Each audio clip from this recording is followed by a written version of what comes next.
चलिए दोस्तों, हम लेकर आए हैं आपके लिए नंबरों का पिटारा, जिससे आप आने वाले बोर्ड एग्जाम में धमाल मचा देंगे। हम आपको कराएंगे इंग्लिश का ऐसे क्वेश्चन जो बोर्ड में पक्का आएंगे। हम कराएंगे एक चैप्टर से एक लॉन्ग क्वेश्चन। अगर उस चैप्टर से कोई भी क्वेश्चन आपको पूछा जाता है तो आपको सिर्फ वही लिखना है, वही याद करना है, जिससे आप बोर्ड में धमाल मचा देंगे। तो चलिए स्टार्ट करते हैं वीडियो। हम करा रहे हैं आज इंग्लिश का फर्स्ट लेसन। क्या है? The last lesson, English pros का ये फर्स्ट लेसन है, चैप्टर नंबर 1 और इम्पोर्टेंट भी है। ठीक है, इसका हम एक क्वेश्चन कराएंगे। अगर लॉन्ग क्वेश्चन कोई भी आपको इस चैप्टर से पूछा जाता है तो आपको सिर्फ यही आंसर लिखना है। क्या? Draw a character sketch of M Hamel as it is shown in the last lesson. तो हिंदी तो बताने की जरूरत नहीं, क्योंकि इंग्लिश का ही पेपर है, हिंदी तो कोई जरूरत नहीं होती इसमें। इंग्लिश देखेंगे हमें समझा है। ठीक है, आंसर में क्या लिखेंगे? ज्यादा बड़ा आंसर भी नहीं लिखना हमें, क्योंकि 80 वर्ड ही लिखने होते हैं। तो ये मतलब बहुत ही जो और हेडिंग के बिना कोई नंबर नहीं रहता। हेडिंग लिखने की ज्यादा से ज्यादा कोशिश करनी कि हेडिंग कैसे लिखें और कितने लिखें। कम से कम 5 हेडिंग होनी चाहिए तो नंबर पूरे मिले। ठीक है, तो क्या लिखेंगे आंसर में? M Hamel is the French language teacher in a district of France. Some of his characteristics are given with। क्या? M Hamel is the French language teacher in a district of France. Some of his characteristics are given below. ठीक है, तो आगे क्या आता है? Number 1, a traditional teacher. M Hamel is presented in the mold of a traditional teacher. There in no place for indiscipline in his class. एक बार और देखेंगे। M Hamel is presented in the mold of a traditional teacher.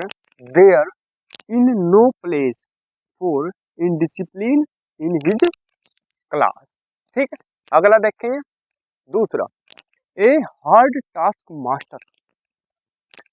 क्या लिखेंगे इसमें? He is a hard task master. Many lazy students like Franz are afraid of being scolded by him. क्या? He is a hard task master. Many lazy students like Franz are afraid of being scolded by him. अब चलो भाई देखेंगे तीसरा क्या है? Dedicated teacher.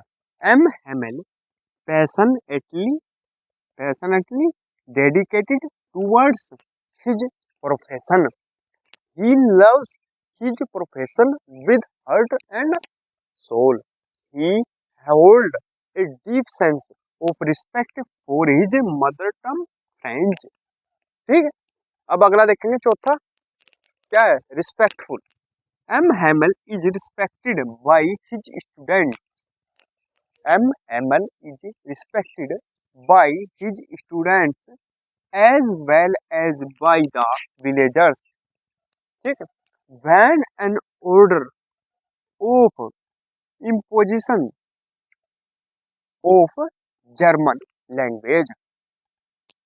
क्या? comes the villagers come to listen to the last lesson by M. Hamel. They do so to pay their respect to M. Hamel. क्या? एक बार और देखेंगे। M. Hamel is respected by his students as well as by the villagers when an order of imposition of German language comes. The villagers come to listen to the last lesson by M. Hamel. They do so to pay their respect to M. Hamel.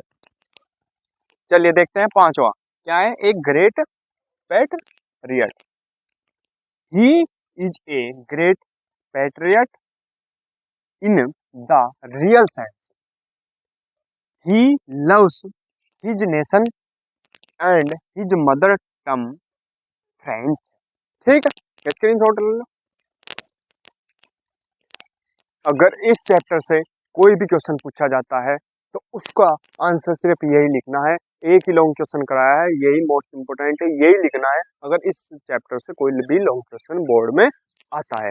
तो अगर video अच्छी लगी हो तो please video को like कीजिए, comment कीजिए और हमारे चैनल को सब्सक्राइब कीजिए। मिलते हैं अगली वीडियो में।